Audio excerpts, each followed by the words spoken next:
నా చెల్లి నువ్వు వెళ్ళాలి, నా తమ్ముడు నువ్వు వెళ్ళాలి,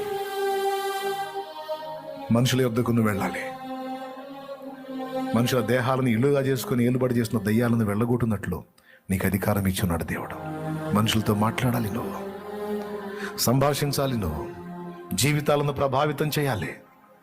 దైవ ప్రతినిధిగా, దేవుని సంబంధిగా ఓ విశ్వాసి శత్రువులను వెళ్ళగొట్టి శత్రు గవిని స్వాధీనపరచుకోవటానికి నీకు దేవుడు ద్వారాలు తెరుస్తాడు, అవకాశాలు ఇస్తాడు. మైండ్ని దేవుని పని మీద పెట్టు. తుచ్చమైన అభిలాషలు, క్షణికమైన వ్యామోహాల మీద ఆలోచనలు తీసాయి.